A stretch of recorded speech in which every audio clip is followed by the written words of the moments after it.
I'm Director Product Management with a company called Falkonry. We are into machine learning, operational predictive analytics, AI, ML, IIoT, all the buzzwords, Industry 4.0, digital transformation, all those are buzzwords.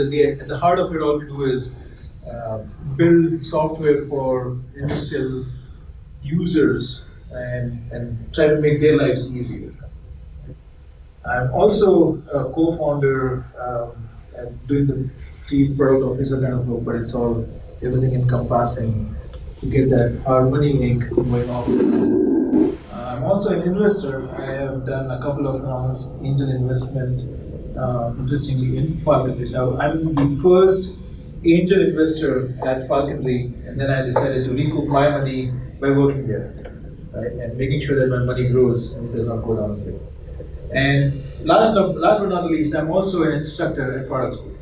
I'm going to teach, I'm not trying to sell anything, but I'm also going to talk about, I've taught for about 2 courses, I've done subbing for other instructors, and I'm going to teach another course on product management. I think it starts in March, I believe, 23rd. If you're interested at the end of this, feel free to join me there. So, as a product manager, no matter what product you work on, whether you're a product manager or not, if you are looking for a job, if you are trying to convince your management to do something that you think they should be investing in, all of that is about yourself. How well can you sell your ideas, your thoughts, your product ideas, and whatnot to somebody else? Be it people under you or at the same level of as you are or higher up the chain. If you could do those things, then you have what it takes to be the product manager. And in this case, let's keep yourself, in this case, you as a product, right? My story sort of begins back 1998 when I finished my undergraduate studies in India, did my engineering, and there were jobs hard to find for me because I did not have experience. What did I decide? Did some freelancing work, bunch of projects I came across, made a little bit of money in the first year of my freelancing, and then decided I like this, but it's not giving me my bread and butter. So I had to sort of take the hard decision and say, let's move on, do a real job, get some experience, understand what it is that I need to do, and so forth. From 1998, 2018 has just passed. 20 years, when I look back, I've done so many different roles. Being that freelancer slash entrepreneur back then, I was coding, developing software myself, writing, designing documents, and from there, eventually did something which I really think I loved, which is product management. Right. My transition from a engineering role into a product management was slightly easier because I spent about 4 to 6 years developing a product with Siebel Systems and Oracle. Working at Siebel got acquired by Oracle, but the product that I was building, fortunately, or well, I should say, unfortunately, when I was building that product, there wasn't a product manager who stayed with the product for that span of 6 years. I probably had about 7 product managers in that span of 6 years. So now you can imagine what kind of product is getting built and who is making the definitions, who is talking to the customers, and there's this chaos from a product management standpoint. Interestingly, I was able to fill in that role as best as I could, and I could learn a lot there. But after the 6 years, I got an opportunity to fill that role myself and say, I will be that product manager. So my segue into product management was much easier. Not everybody gets that opportunity. But if you do, if you think you are solid on your product knowledge that you're working on, that you've invested so many years, if you can switch into and become a product manager of that product, nothing like it, right? Because that will give you very big hands, very big lever over anybody else who does not know your product, how it works and whatnot. It gives you that lever to make that move. Now, After that transition, I have moved from my product that I built to a completely different. So at Oracle Siebel, I was building enterprise search capabilities for the enterprise software. Right? Then I moved on. Nothing was cloud up until that point. Everything was on-prem, standalone systems. I made it, decided to make a move and say I'm going to go into the cloud space. Right? Made a move, did product management for NetSuite, which is purely cloud company. They had nothing in that job. There was nothing about search. It was all about platforms, building tools and technologies that our ecosystem developers would use, and building solutions that would help them get their products to market fast. Right? So that was the goal. And then I decided to move out of that role within NetSuite and try to do something of my own. So it was more of an intrapreneurial role. I had a product idea, I had a need, I developed a solution to it, used it internally, and then when Oracle acquired NetSuite, I thought it was the end of the journey there. But very rarely, if you know how Oracle works when they acquire your company, they would generally trash everything that the acquired company was using. Interestingly, they wanted to adopt the product that I built for their internal use. And so I was able to sort of convince them not only in using it, but in order for me to do more work and improve the product to their needs, I also was able to convince them to give me a budget, about $120,000 for a year. They gave me that budget and had a promise for two more. So I total about $360,000 promised for that was the fundraising or the investment raising that I did. And then I decided, because of the politics at Oracle, I decided to call it quits and move into the space and move into the company where I can literally help my investment grow. Right? And that's where I am at Falcon. But in doing all of this, I've always been connected to the educational side of it. Not necessarily the universities and the academias, but I did when I was freelancing, I was also finishing up my postgraduate diploma. When I was doing my work with Siebel, I just finished my USC Masters. When I was doing when I was finishing up my work on the Oracle product, I was working on my MBA and so forth. And then at NetSuite, when I was building my own product, I was also taking my certificate course for innovation and entrepreneurship. Right. So for me, it has always been a ping pong between my professional life and my academic life. It never ends for me.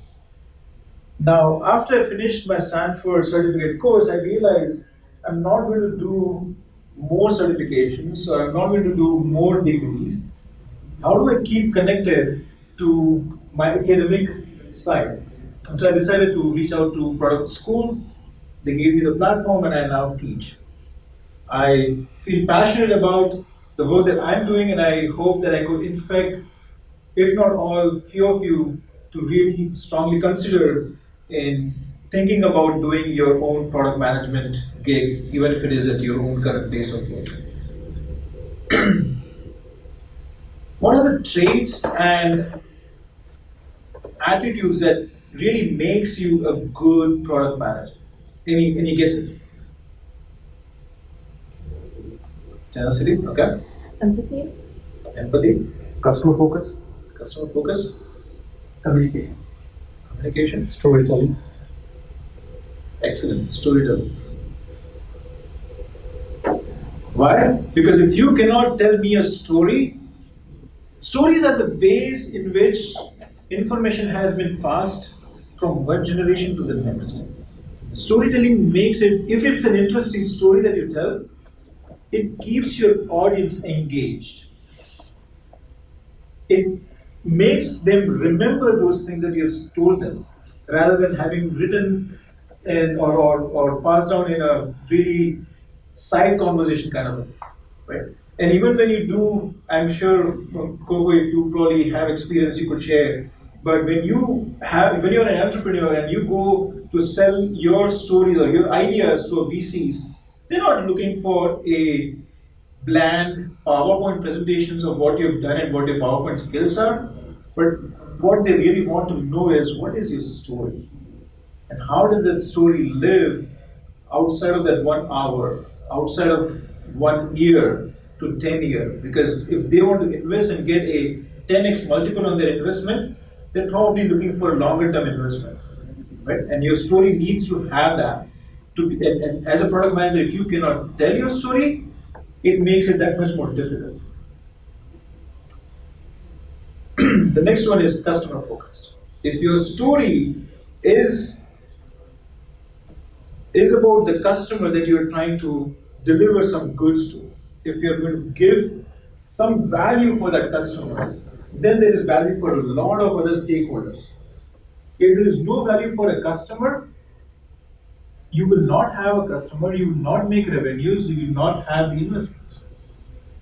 Now, not from only that perspective, but whatever you do, it's always you do it for the customer. What if you change something in your product? If it's a hardware product, if it's a chip that you guys are looking into manufacturing, what changes if your number of transitions or transistors, sorry, grow within the same amount of space? What more can customer do than they can do now, right?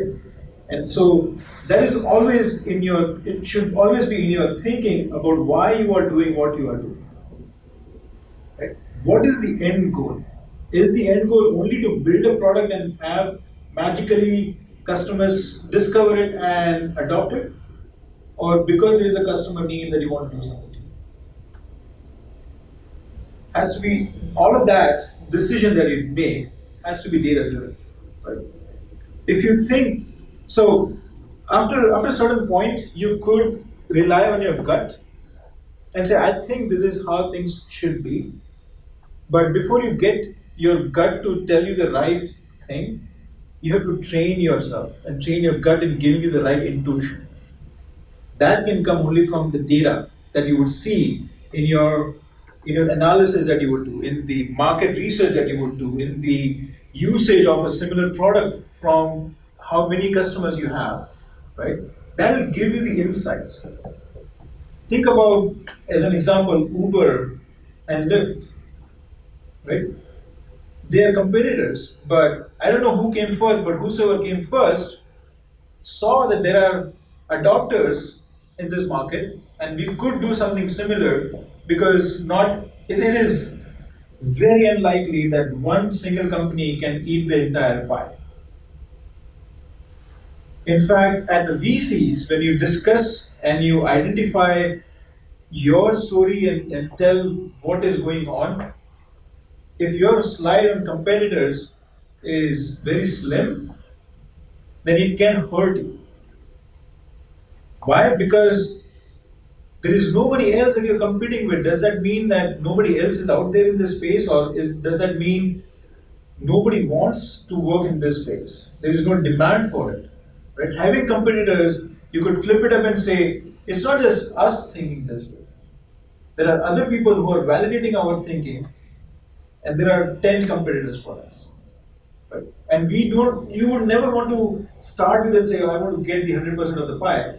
Your addressable market may be 100, you would say, I would like to get at least 10% of it. Right? And so you start with that sort of an attitude and say, I want to get a small piece of pie and then grow that piece bigger gradually. Again, all of that has to be data driven. You have to be able to make sure that you can test it and measure it. Fast learner. I say this mainly because in today's day and age, I don't know why I'm not using the clicker.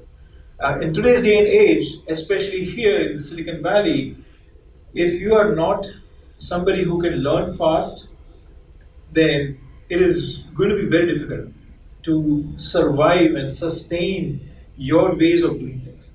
Right? It could apply to the technologies that you learn, it could apply to way you do things, any of it. You have to fail fast. People talk about agile and lean methodologies and whatnot. But in the entrepreneurial, and as I was telling a few of you here, and you'll probably have made up this understanding as well. Product management is just the beginning. Your end goal should be of being an entrepreneur, right? For an entrepreneur, you cannot have the knowledge about everything. You will never have that. So whatever you know now, make decisions, work with it, and see whether it works or not. If it does not, if it fails, that's okay. Learn from that failure, make your adjustments, recalibrate your direction, and go and try again. That's the beauty of entrepreneurship. You could try again and again and again.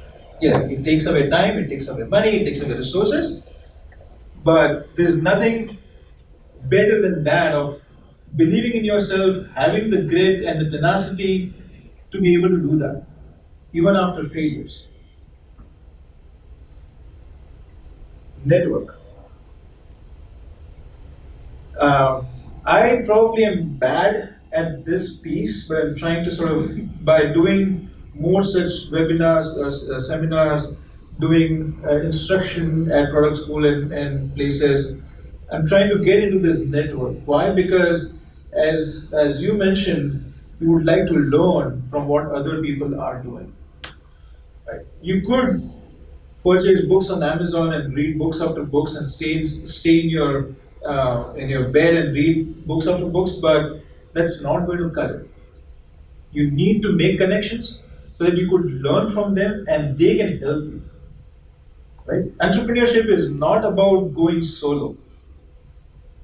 Product management is not about going solo. It's about how many people can you take along to make things happen. If you cannot have that network, your net worth would not be as much. Because again, I will always tie back to how VCs want to take it. VCs would ask you, do you have any customers? And you would say, yes. I have 15 of my friends believing in me and they are ready to sign up and be my beta customers. Great. How about more? Yes, I have 10 of my cousins and they're going to be signing up as well. Great. What about others? As long as you can show them people, strangers, believing in your idea, none of your friends, none of your family is of any value. Because they have a bias to agree to what you say and see how what you see. If you can get one stranger on board, you could say, I sold this idea to this one stranger. I sold it, and I can do the same with 100 strangers. And I'm positive out of 6 billion people on this planet, I could get at least a million to believe in me. Right? And so you have to be able to network with so many people, so many strangers, to see the same value that you see. Innovator. I say this mainly because there are a lot of people who talk about thinking out of the box. To me, I don't know what it means to many of you here, but to me it means, am I willing to let go of my status quo, let go of my comfort zone, challenge a rule that is set by somebody else, challenge a process that is defined by somebody else.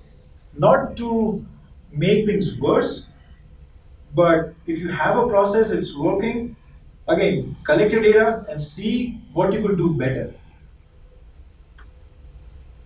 And you have to be the leader.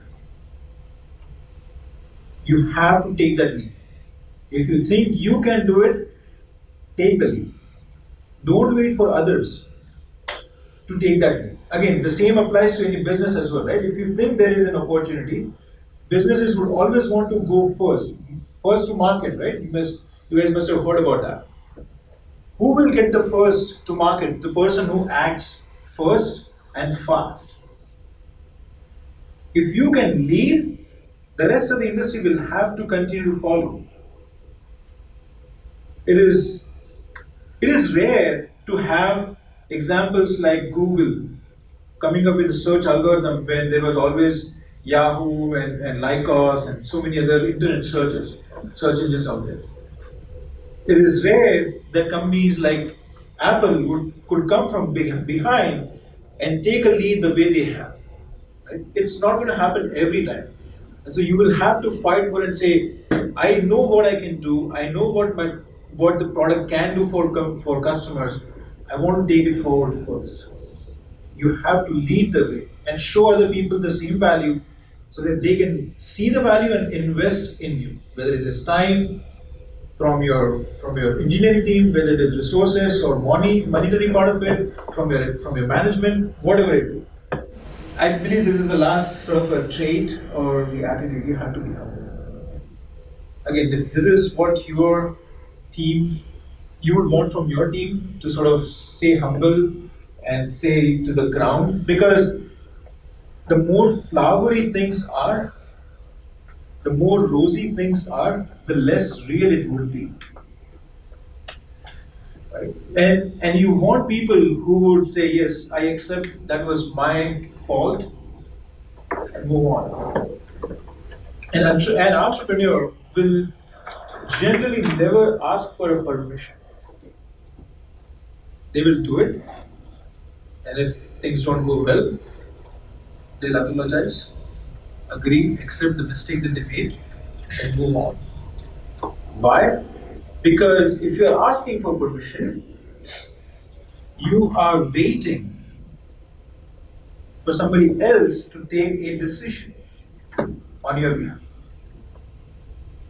Right? And so you have to be ready to let go of any piece of any ego that you may have.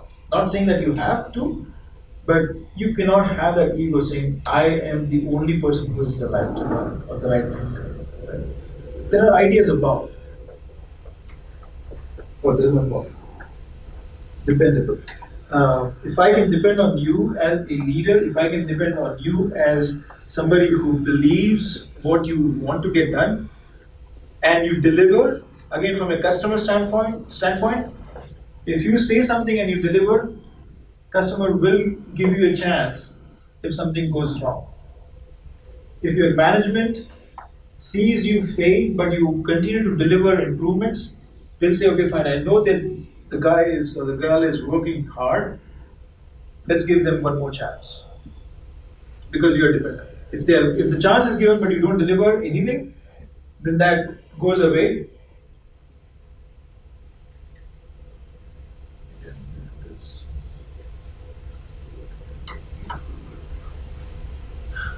So, I mean, there are many such things that you have to sort of be aware of, self-aware of, and prepare yourself to present your own self as a product that people can align with.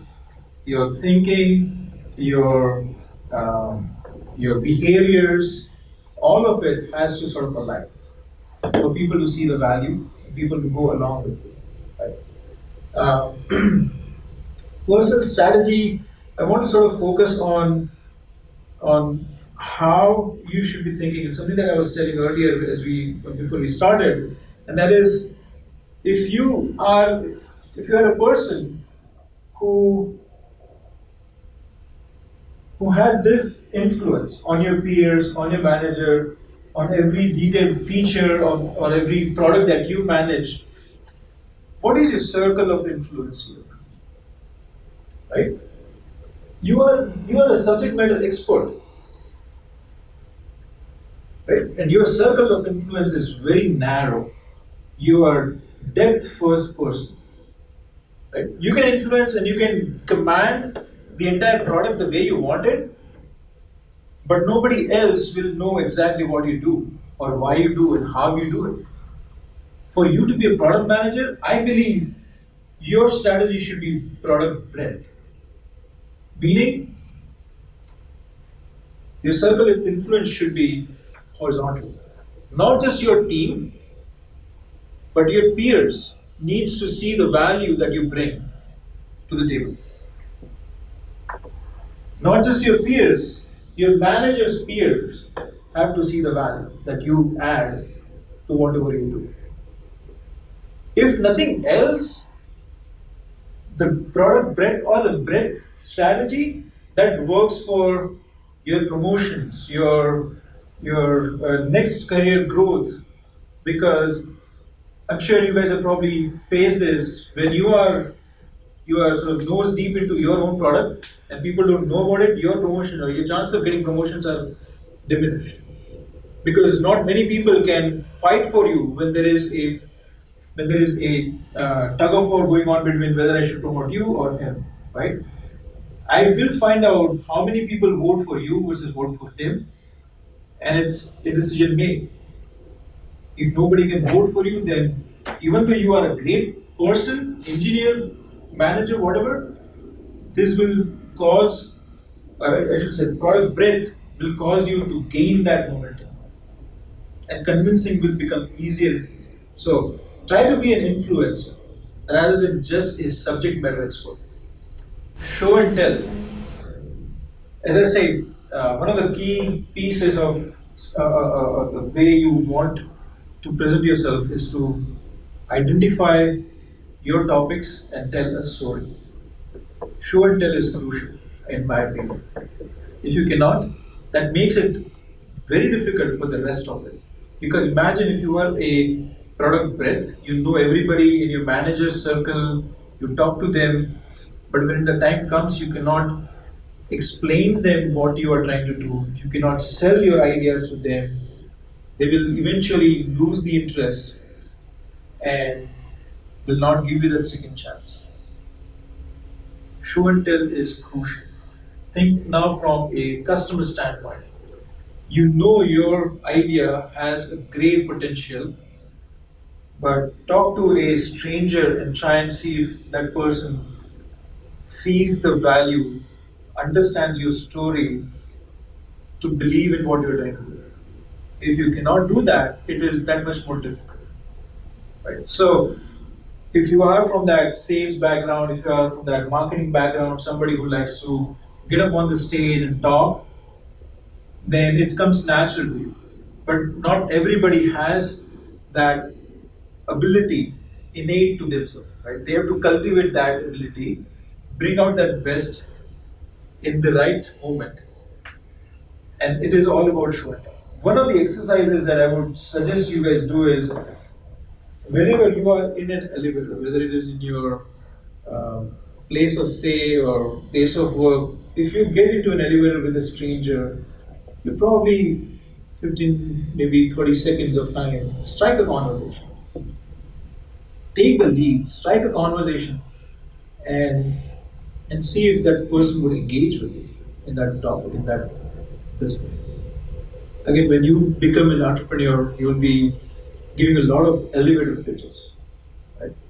Very short amount of time, and that 30 seconds to 60 seconds in some cases to deliver your story, to convince people that there is more to it, leaving that hook in your story for them to come back, and so forth. It is very crucial. So all of this, show and tell, if you cannot, becomes difficult for you as a product manager to do. Right? If you are already a member of a group which participates in product roadmap presentations with the executives, with the management, then you know how much it takes for you to put together the roadmap and how much it takes to convince your executives to invest in your thinking and your ideas and your roadmap than somebody else's. It doesn't come easy. Now, when you show and tell, that is for you to sell your ideas, your views, your thoughts to others. But when you are in front of the customers, listen and learn. If you cannot listen to them and understand what they are trying to do, what they are trying to achieve, it will be a misalignment between what product you end up building and what product they want. Right? Customers, and I'm sure you guys have at least heard, if not experienced, when you deliver a product to the customer without much of interaction with the customer, when you show it to them, they'll say, "This is not what I asked for." Right? And that happens because of that misalignment. Because you did not really, you heard them, but you did not listen to them. There's a subtle difference, right? And you want to make sure that you learn from what they're trying to do and help them in that journey. Because customers know what they're trying to achieve, they just don't know how they can achieve it. And that is what you have to get out of them. In fact, for product management, it is said if you have an opportunity to meet with the customers, uh, pester them with whys. Ask them 5 times. Whatever requirements they ask and say, "Oh, this is what we want," ask them, why do you want it? Initially, they'll feel irritated that this person keeps asking me why all the time for whatever answer I give. But think about it. If I have an example of Uber without the product Uber, and you as a product manager could come to me and say, or I as a product manager could come to you and say, what do you want to get done? Right? And you see how that conversation would evolve. Now, let me take a separate sort of an example in a Q&A. There was a research done by, I believe it was Harvard, and they were talking about beverage company and how to increase their volumes of sales and whatnot. And they did this research at a particular, I'm not going to name names, but beverage company which was used by a lot of people in the morning between the hours of 7 a.m. and 8 a.m. And so the data showed that majority of their sales was between 7 a.m. and 8 a.m. in the morning. And so initially they saw what sells more between this 1 hour period, and they said, oh, a particular brand or a particular beverage sells more over the others. They tried to manipulate or change the taste of the others to get that sales increase and whatnot. But no matter what they did, their sales did not change after 8 a.m. Any thoughts? What's going on here? Any thoughts? Why 7 and 8 a.m. and not after that? Office hours, they try to get to the office, so like a Okay. coffee or something maybe. Okay. This is before hitting the road. Okay. Okay. So you guys understand the reason here is not the taste of what they're buying, right? Office hours, commute, before hitting the road, they want something. Why do they need something? That's the time. Pass the time. Anything else? Wake up. Start the day. Wake up. Right. Now you see, the reason of them making the sale was not because the taste was fantastic or it was appealing to masses or whatever. It was about passing the time and staying awake while you drive. Right? Now think about, I could continue to go down the whys and say why did they want that, right? But you guys know why it is. What are the competitors to this particular business? Energy drinks maybe. Energy drinks, yes. What else? Any breakfast? Breakfast, yes. Anything else? Sleep. Sure, in a way. Okay. But it's not going to take them from point A to point B if they sleep. Energy bars. Coffee. Coffee as a beverage, it's already the product that they are trying to sell, let's say. Sorry? Autonomous vehicles. Autonomous vehicles, but it's not directly sort of directly competing with the beverage. But it's removing the pain point. It is removing the pain point, yes. But I'm thinking about what is it that is competing? What can I have? Chewing gums maybe. Gums. What can I have that will keep me awake while I'm doing this task? So that I can go from point A to point B. Maybe talking to someone. Talking to someone, right? Even a banana, right? Now, the research when they came back, they say banana would only last for about 5 minutes. If you try to prolong and elongate that, The entire car smells like banana, and it's not something that people want to sit in for a longer period, and it gets over fast, right? When you have a 45-minute drive, if your banana is done in 5 minutes, what do you do for the next 40, right? Energy bars, the same thing. Talking with somebody, yes, if you have a meeting that you have to take while you're on the road, then you don't need that beverage, Yeah. right? But if it is not that beverage, you could sip on that beverage. Sorry, if it is not anything else, you could sip on that beverage slowly and go through that drive and continue to be awake and reach your office, reach your destination. See, right? So now think of it as to what a product manager would be thinking about if they're not thinking about why they're doing this. If you don't ask these questions of why, you would never get to a point where it says, oh, this was about staying awake and getting from point A to point B. So it is important that you need to listen and learn from these experiences and say, I want to really know what you're trying to do and why you're trying to do what you're trying to do. Right? Observe and act. After you have done the hard work of sharing your stories and convincing people and understanding your customers or empathizing with them and what their needs are, you have to do something. If it is about building a product, build it, get it built. If you cannot build it yourself, hire somebody. There are now talent sharing sites like TopTal and others. Find people who can build that idea into a product. If you do not act, this is where a lot of people get stuck. They have brilliant ideas, they have brilliant understanding of what the customers need, and they could do the sales and whatnot. But then they get stuck and observe and act. Execution becomes key to these things. Once you have, let's say you find people who can execute, convert your ideas, thoughts into products, then the next set of challenges start. Now you have a product. You have to now socialize. Let as many people know about your product as possible. Either via Facebook, Twitter, Instagram, Snapchat, whatever social channel you want to use, or go to meetups. Meet people, network with them, understand where they're trying to do.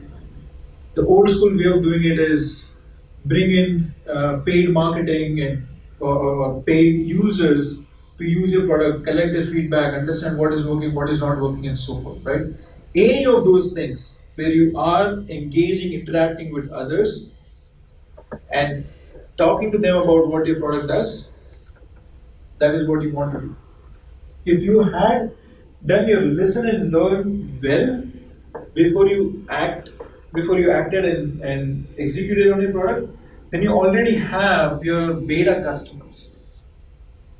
Because when you are trying to interview your audience and say, hey, what if I do this? Would you like it? Yes, I like it. I like a lot of things.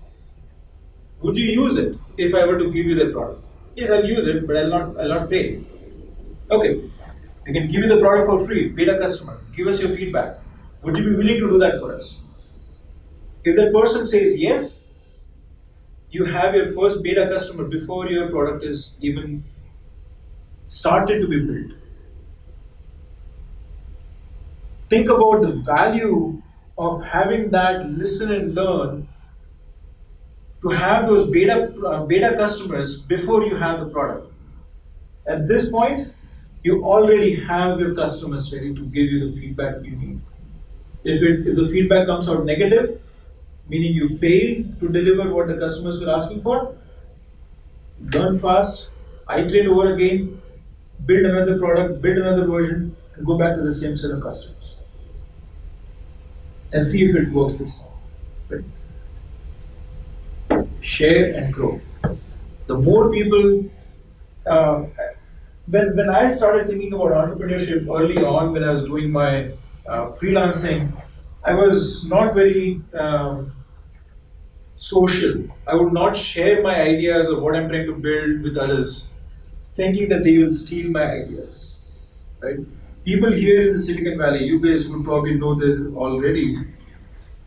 The more you share your ideas, the more people will talk about it at other meetups. If you have left a good story in somebody, that story will resonate with them, and when they talk with somebody else, they'll remember your name and the context and the product to make those connections. The networking is all about making those connections that you could then benefit from. VCs hear tens of ideas every day. They don't just go about and build because that is not what they want to do. Their focus is make an investment that can grow 10x, 20x at all times. And this is why this is in the center of your screen as well. Challenge to improve. If you feel that you are in a comfort zone and you feel everything is working fine, get up and say, this is the end of your journey in that part. I want to do something different. Why am I so comfortable? Is there nothing else to be done? Is there nothing else to be learned? If the answer is no, then get up and learn and see what you could do differently. And that's why you get serial entrepreneurs.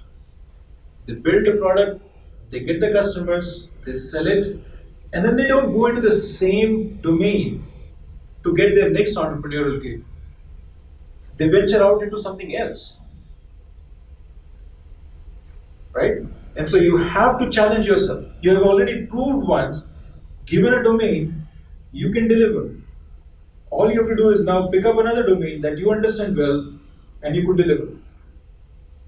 And these are the seeds of a serial entrepreneur. And that's why I say a product management is just the beginning. Your goal should be to become that entrepreneur. And serial entrepreneur is the ultimate goal. Always, always, always challenge yourself. What are you doing that you could do differently and lead? Right? An interesting analogy here is of driving. Everybody drives here. Everybody overtakes people.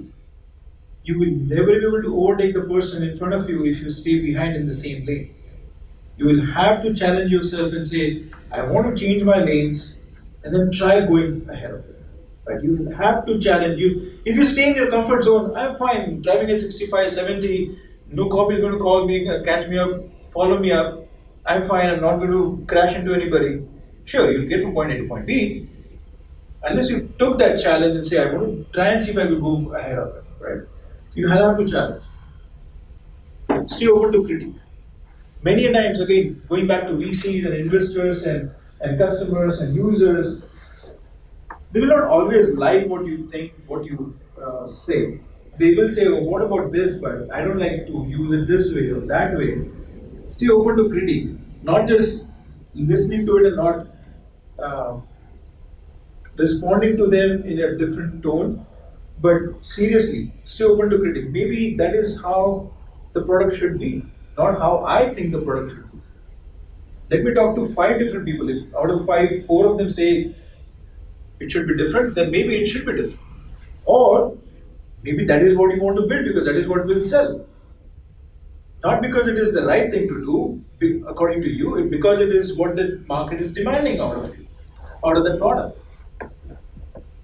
80% of the people asking for something that you are not thinking, build it. 80% of the people, you'll get that market.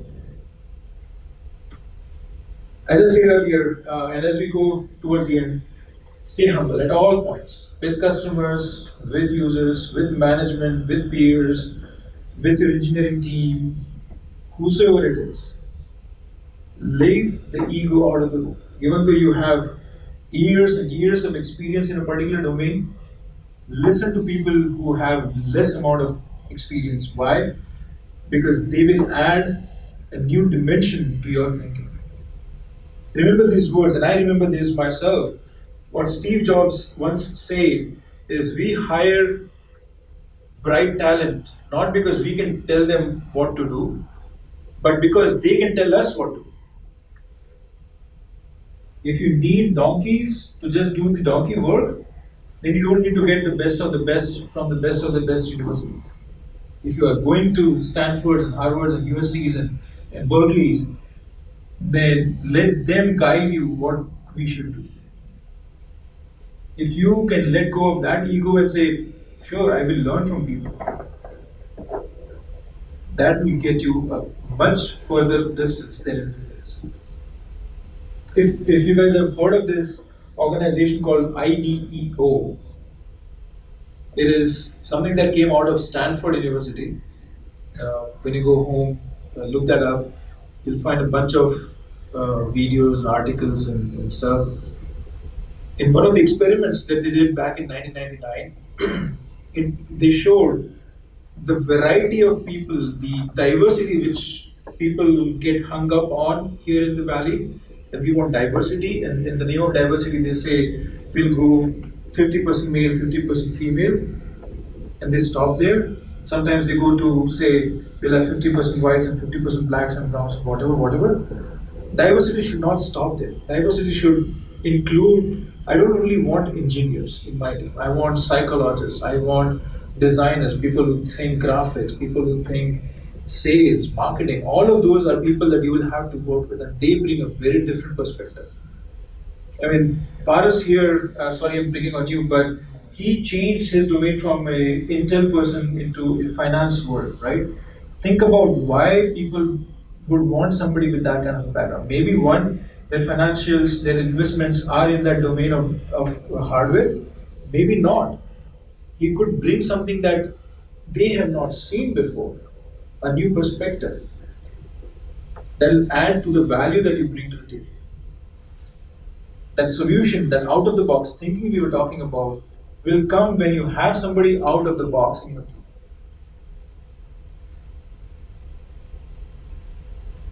Trust.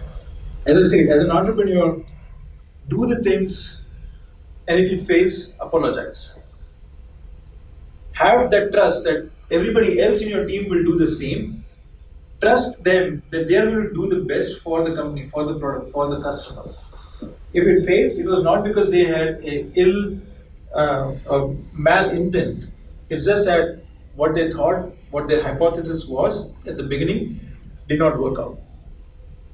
And that hypothesis is now proved false or wrong. Let's move on to the next hypothesis. And as I said earlier, don't command people, go do this, go do that. Influence them. Show them the way, let them walk, let them run, let them crawl. Their choice. In fact, if people know more about the agile methodologies of doing software development or lean methodologies of building cars and like how Toyota did, in most of these cases, it is not about telling people what to do. Let people decide what they want to do. We have heard of stories from Google where people are given the liberty to say, I want to work on this project that I've dreamt up. Sure, go and build. We hear that story so many times. Right? People came up with the balloon ideas and so many things. The glasses. It was an idea that they tried, it failed, but people did not get punished for their failures. They got rewarded. Rewarded is in not necessarily giving money, but they were given another opportunity. Again, those are the things. If you are trustworthy, if you could be trusted with a chance, people will come back to you and people will believe in you, and that belief will help you influence them to take the decisions in your favor. And lastly, again, I think the influence and command is a classic difference between the leader and a boss. Boss will continuously do the micromanagement and tell you what is to be done. Leader will only tell you, or well, I should not say tell them, they will only influence to do the right thing. They'll make sure the environment is set up in such a way that it comes naturally to people and say, we'll do the right thing. Even when my manager is not looking over my shoulder. I'm not going to charge or overcharge or make up some charges on my expense report just because my manager does not know about it. In fact, if you guys have seen this before, Netflix has a great, I think it's about 80 slides full of deck. It's a slide deck where they talk about culture. And it's all about everybody takes the ownership and says, we'll do the right thing. if we are going to spend, if I should take if I'm a VP or a executive, should I go in business class or should I go in an economy class? It's my decision. If if I have a international team, should I pay them a visit or should I just meet with them on Zoom? Those are the decisions that those individuals make. And if the decision is being made, nobody challenges them because there is trust. That's, I guess, the money. So, Money is, but if you sort of do the entire trail, if I spend more money on my travel, I'm pulling off from the budget that the company has. Company has limited resources, howsoever it be. If I'm taking out from there, eventually somebody is not going to be paid or given the bonus or whatever it is, right? And if you think it from a different perspective, if I have more money in my bank account, if my bottom line is solid, my per share value is going to be higher. If my EPS is higher, again, my stock value would be better, my outlook would be better, and it will benefit from many different angles. So again, Netflix, they leave that decision to the user, to the person who is going to be doing the thing. Now that is the trust. That is how they influence people and say, do the right thing, whether or not anybody is looking over your shoulder. So with that, I would sort of give you a final big picture of what a product manager has to worry about. Now, this is in no means everything, but these are the buzzwords, or these are the tasks that you as a product manager would be working on at some point of time in your career. Starting with the customer focus, starting with having innovation. Growth hacker was a buzzword at some point in time, not anymore.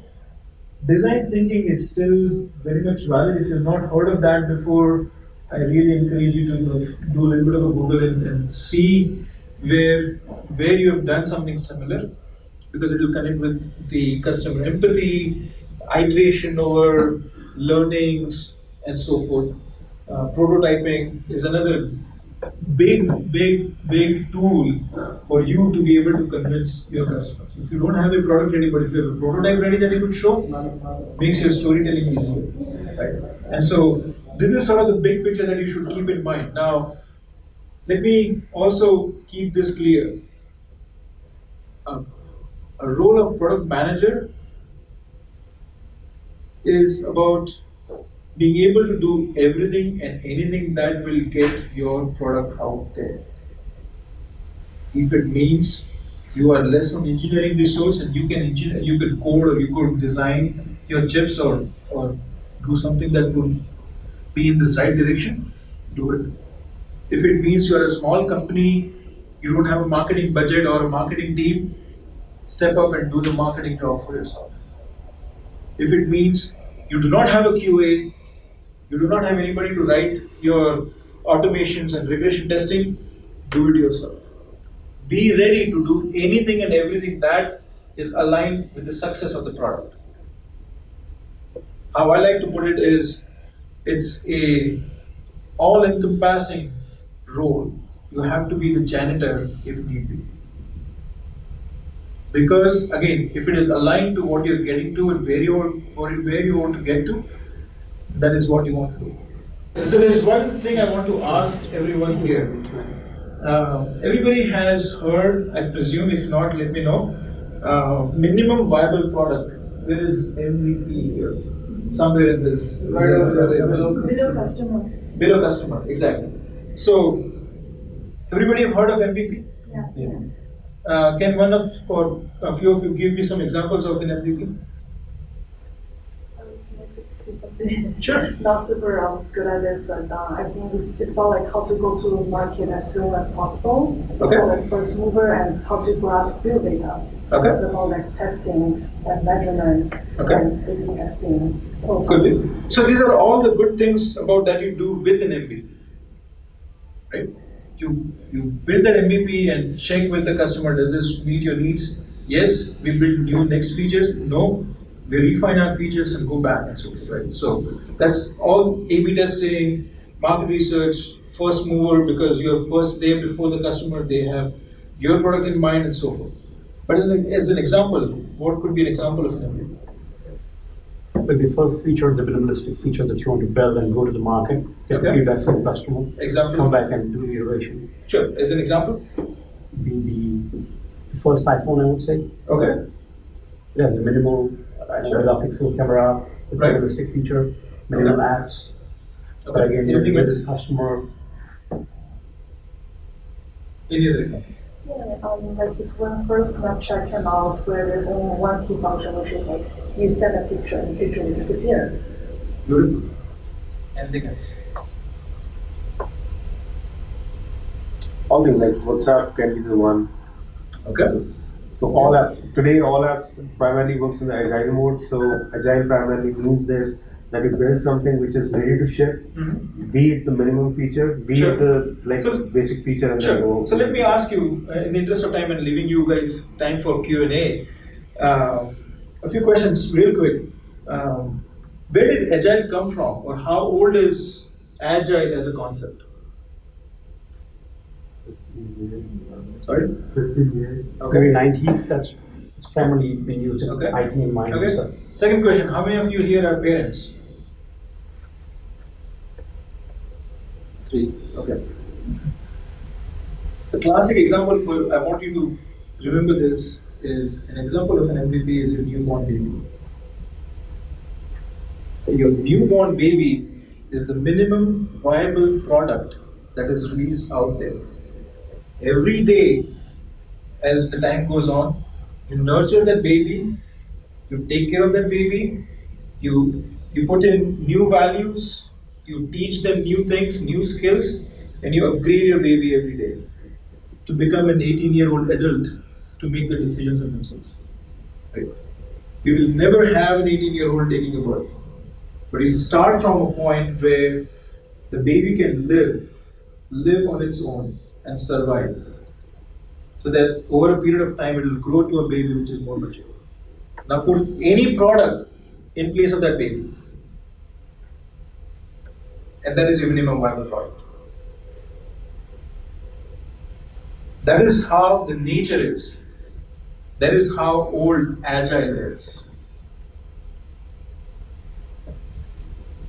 Right? We have just named it Agile now, 90s, 15 years, whatever.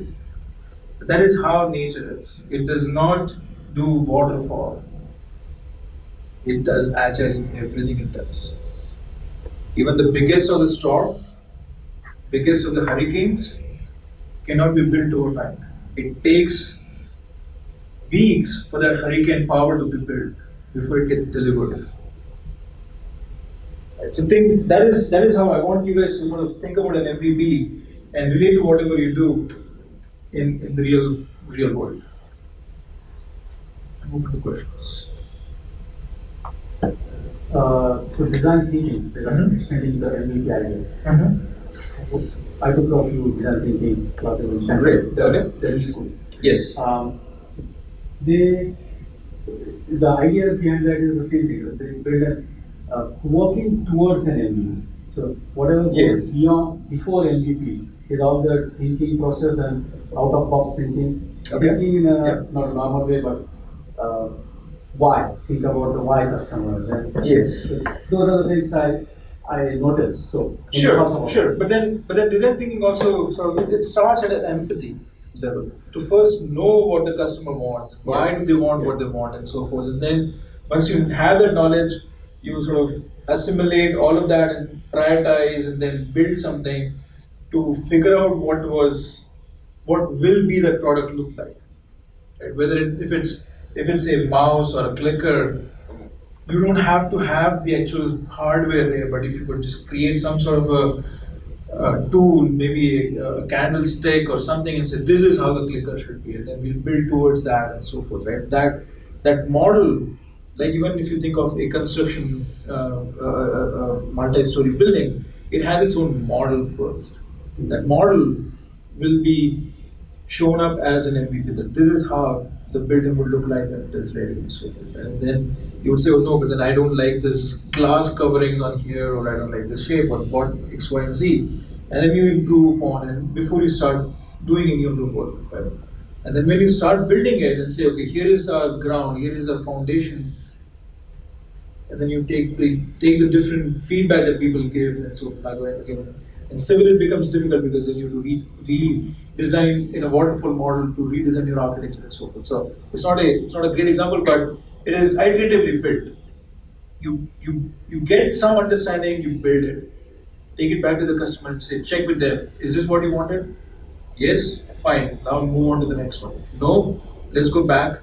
Either case, you iterate over that idea and keep building small and releasable value.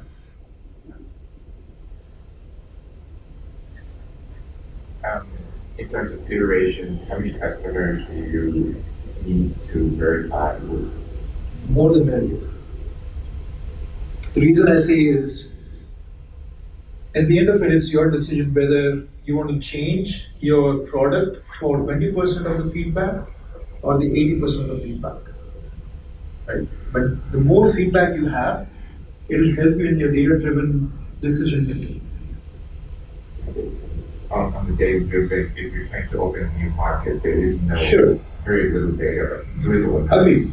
So then you'll have to sort of launch your research campaigns in a way that will get you that data.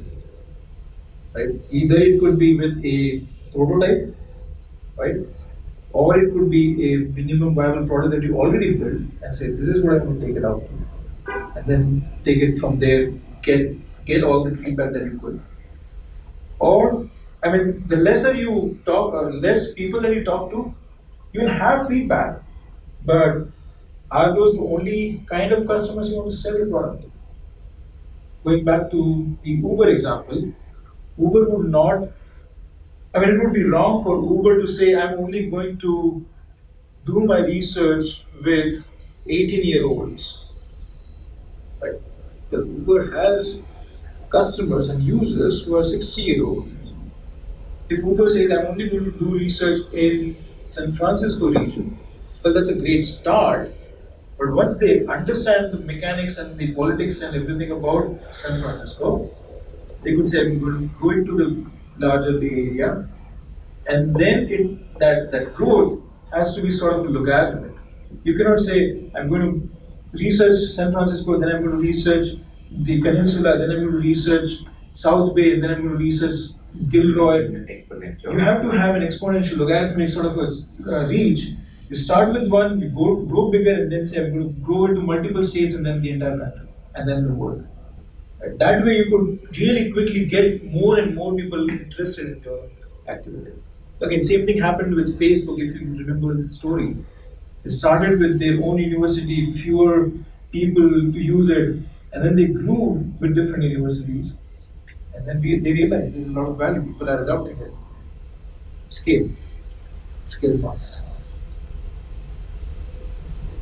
My question is related to the course itself. Like, there were a few courses which was shown, like product management is one of them. I think you're going to maybe the of it. So there are others like coding for managers, and there was data analytics for managers. The question is like, to be a product manager, you need to have all the flavors. You need to understand. That's what I believe, at least. That you need to understand the bit of coding. You need to understand the data analytics. Maybe you need to know more than that. Maybe things like marketing, things like economics, things like maybe gaming. Yes. So gaming architecture, what I'm saying. Sure. So the question is, why there are different courses, and what this course with the product management is going to cover, which the other courses are? Great question. So what it covers from a product management course perspective are the basics of the product management. Right? You need to do a hypothesis analysis. What is your hypothesis to begin with of a new product that you want to come up with? Why do you think it will succeed? You state your hypothesis and say, this is what my goal is. You start there. You put the stake in the ground and say, this is what I want to achieve. And work towards it. And see if you succeed. If you succeed, great. Then you continue to the next lab. Right? If you don't, that's okay. Your hypothesis was wrong. It was based on certain data. It was based on certain intuition, but it is wrong. It's okay. Now, now that I know this hypothesis is wrong, I'll move on to the next hypothesis. But the hypothesis and the analysis to justify your hypothesis has to be done about the customer research, understanding the business value, understanding your porter's forces, and so forth. All of that will be covered in detail. We will.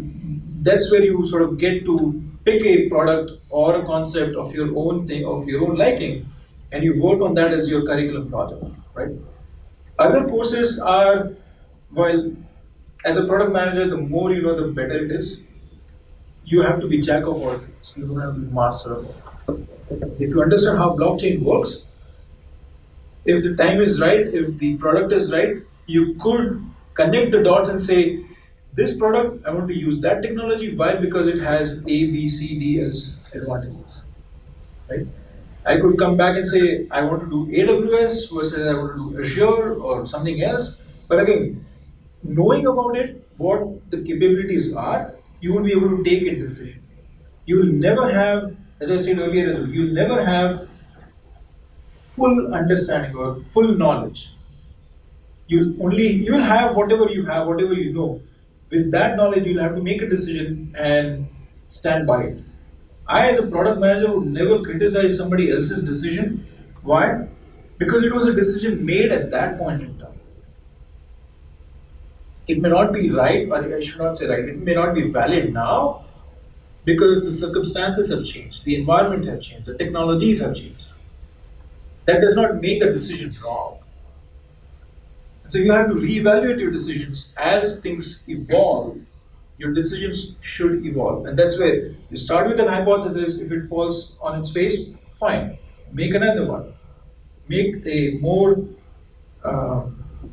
learned hypothesis as much as you can, but don't do a analysis paralysis. Don't get into that. So, with respect to the course itself, so are we going to work on some dummy product which we are going to build, or No. is it like everyone is going to build a? Let's say there is a 15 member, everyone is going to build a different product, Yes. or there are Yes. five people, one product, like 3 products out of it? No. So it is recommended that you work on one project of your choice.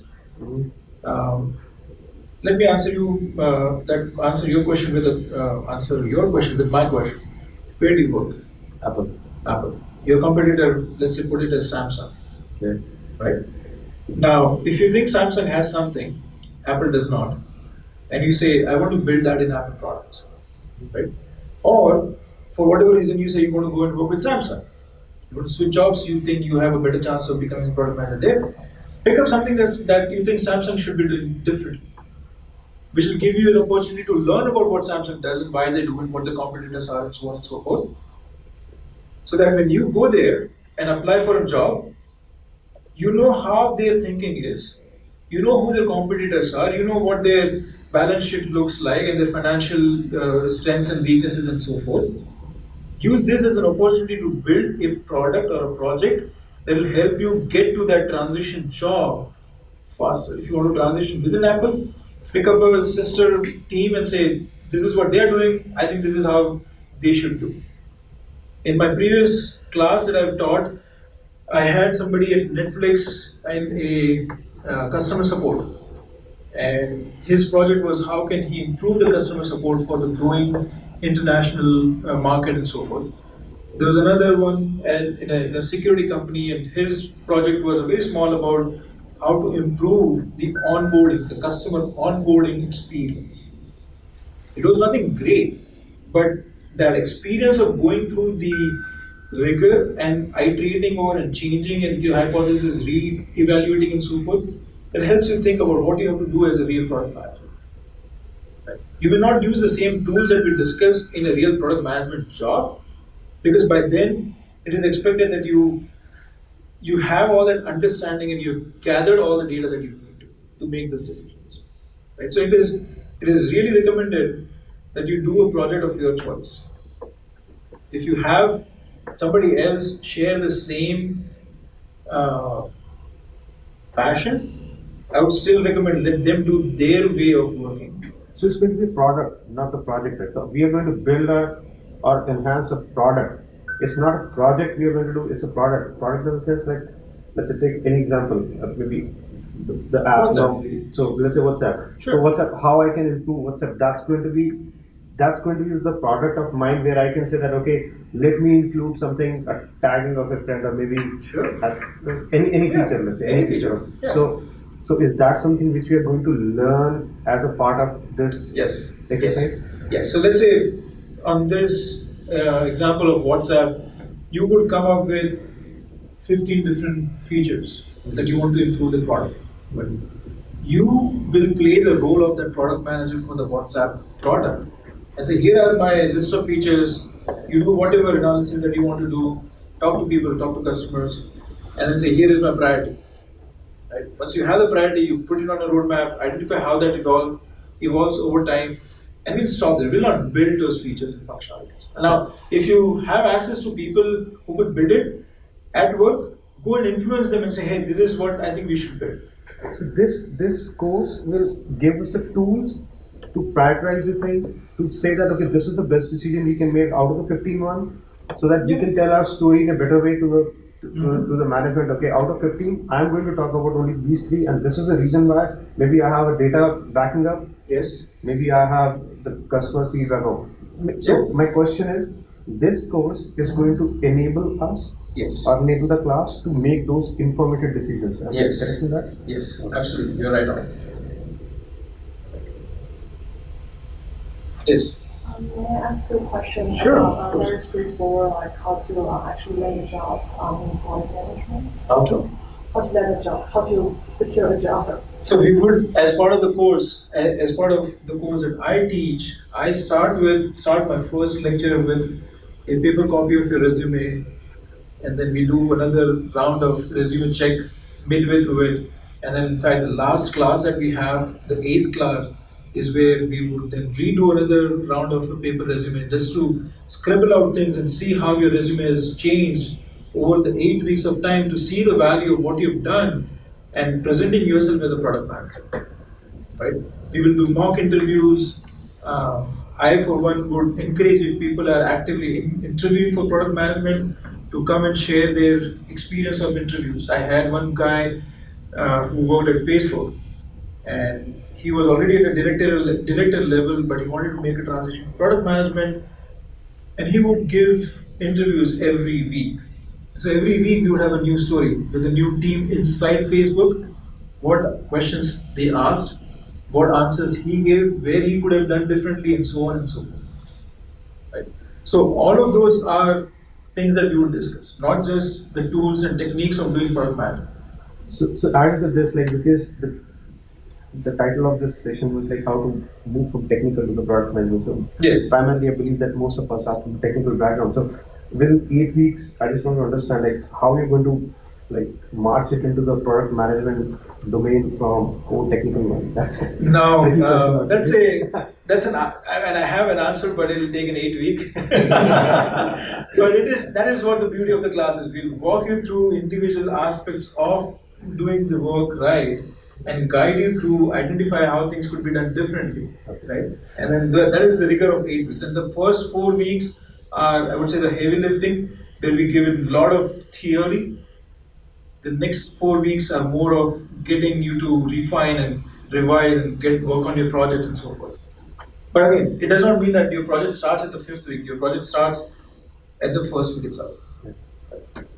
We have time for 3 more questions, and then we'll end up. I'll be around, so if you have more questions, I'll be happy Did to he answer. ever share with you why did he want to shift from a director level position to So it was not a product management role, it was more of a technical program manager. Right now, the challenges that you see as a program manager, as a technical program manager, are different. You don't get to make certain kind of decisions on the product that you think you should be making, or you would want to take a product that you like to another level or another sort of adoption rate and so forth.